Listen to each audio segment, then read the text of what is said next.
Hallelujah, Hallelujah, Hallelujah, Hallelujah.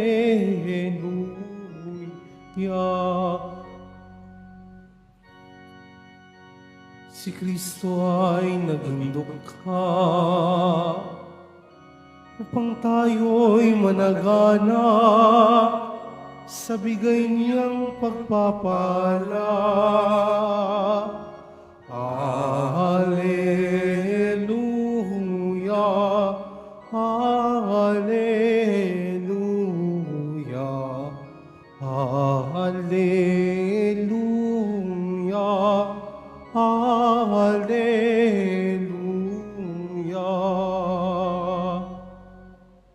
Sumainyo ang Panginoon. At sumaiyo rin. Ang mabuting balita ng Panginoon ayon kay San Mateo. Papuri sa iyo, Panginoon. Noong panahong iyon, sinabi ni Jesus sa kaniyang mga alagad, "Sinasabi ko sa inyo, napakahirap mapabilang ang mayayaman sa mga pinagaharian ng Diyos. At sinasabi ko rin sa inyo, madali pang makaraan ang kamelyo sa butas ng karayom kaysa pasakop sa paghahari ng Diyos ang isang mayaman." Nagtaka ang mga alagad nang marinig ito, kaya't naitanong nila, "Kung gayon, sino po ang maliligtas?" Tinitigan sila ni Jesus at sinabi, "Hindi ito magagawa ng tao, ngunit magagawa ng Diyos ang lahat ng bagay." At nagsalita din si Pedro, "Tingnan po ninyo, iniwan namin ang lahat at kami sumunod sa inyo. Ano po naman ang para sa amin?" Sinabi sa kanila ni Jesus, "Tandaan ninyo ito, kapag nakaluklok na ang anak ng tao sa kaniyang maringal na trono sa bagong daigdig, kayong sumunod sa akin ay luluklok din sa 12 trono upang hukuman ang 12 lipi ng Israel. At ang sinumang magtiis na iwan ang tahanan, mga kapatid na lalaki at babae, ama, ina, mga anak o mga lupain alang-alang sa akin, ay tatanggap ng makasandaang ibayo at pagkakalooban ng buhay na walang hanggan. Ngunit maraming una na magiging huli at maraming huli ang magiging una." Ang mabuting balita ng Panginoon. Pinupuri ka namin, Panginoong Hesukristo. Magsiupo muna tayong lahat. Magandang umaga po sa inyong lahat, mga kapatid kay Kristo. Sa lahat po ng ating mga taga-subaybay sa iba't ibang online platforms at sa lahat ng ating mga kadiboto sa iba't ibang panig ng Pilipinas at maging sa buong mundo kung saan tayo ay naaabot ngayon ng ating live streaming. Mapayapang umaga din po sa inyong lahat. Purihin at dakilain natin ang ating Panginoon, ang mahal na poong Jesus Nazareno. Mga kapatid kay Kristo at mga kadiboto, malugod po namin kayong tinatanggap sa Basilica Minor at Pambansang Dambana ni Jesus Nazareno. Sa araw na ito, tila baga nais ipahiwatig sa atin ni Jesus Nazareno na hindi natin kailangan ang sobra-sobrang luho at yaman ng mundong ito upang tayo'y maging maligaya sa buhay na ito. Uulitin ko po, ang sobra-sobrang luho at kayamanan ng mundong ito ay hindi magbibigay sa atin ng tunay na kaligayahan. Kaya sa Jesus Nazareno, patuloy ang paalala na mas mapalad ang mga taong nagtitiwala at sumusunod sa kalooban ng Diyos.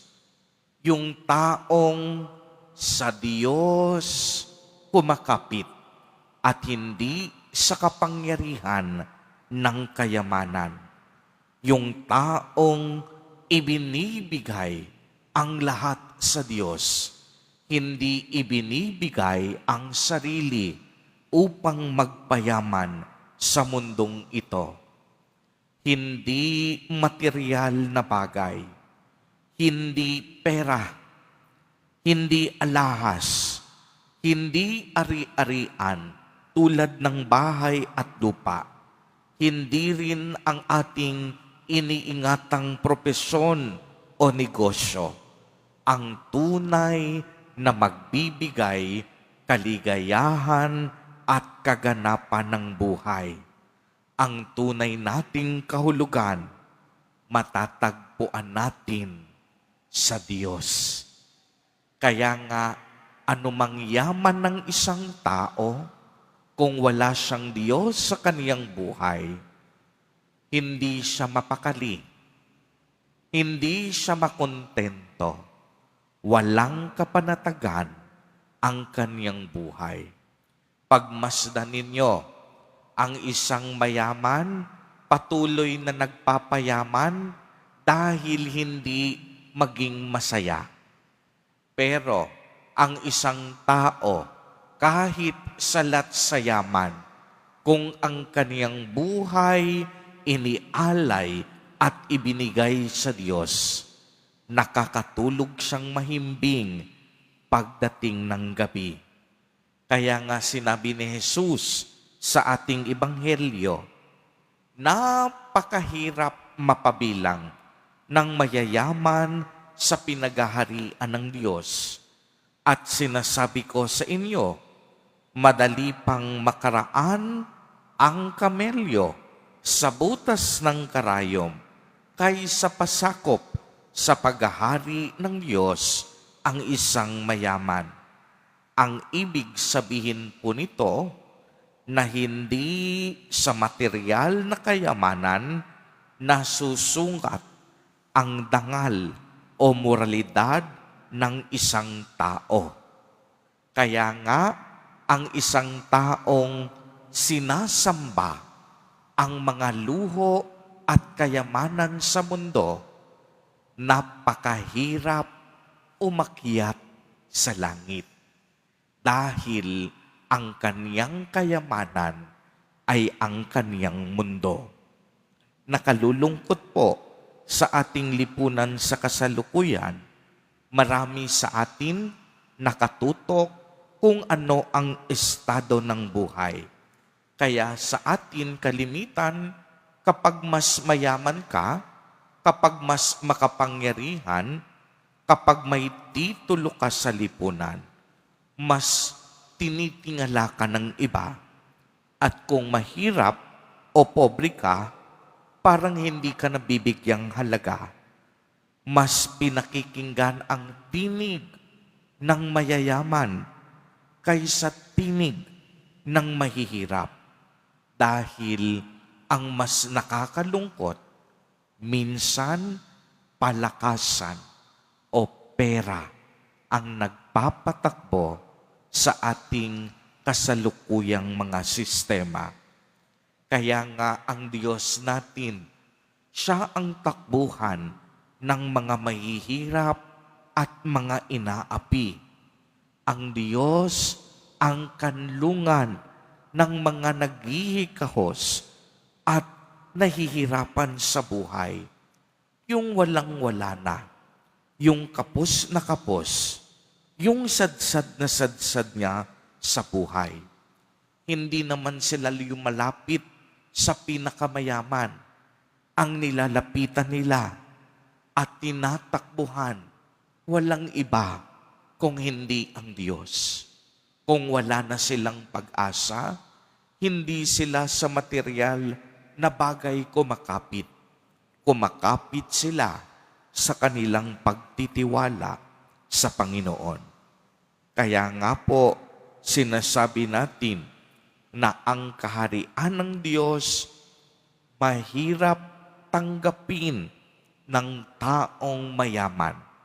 Dahil kapag pinag-usapan ang kaharian ng Diyos, ito ay karanasan ng pagbibigayan, ng pagsasakripisyo, at ng pag-aalay ng sarili.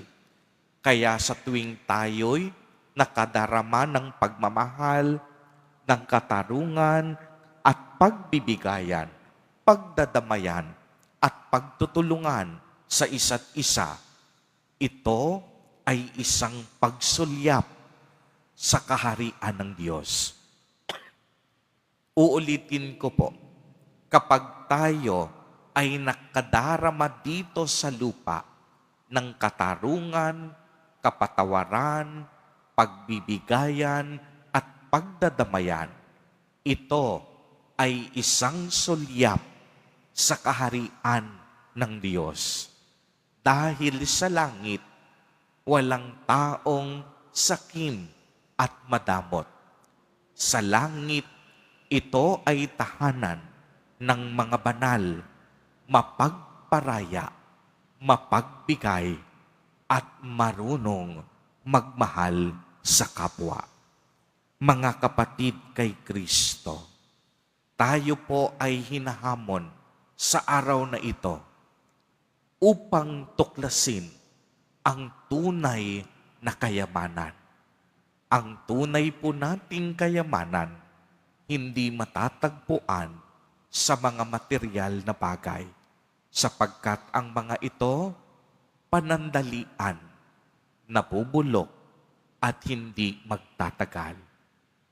Ang Diyos ang tunay na kayamanan na maaari nating matanggap at maranasan. Siya ang Diyos na pinagmumulan ng lahat ng pagpapala. Siya ang Diyos ng kabanalan. Siya ang bukal ng kagandahang loob. Ang Diyos ang pinagmumulan ng mabubuting bagay. Tanging siya lamang ang ating walang hanggang kayamanan. Amen. Purihin at dakilain natin ang ating Panginoon, ang mahal na poong Jesus Nazareno.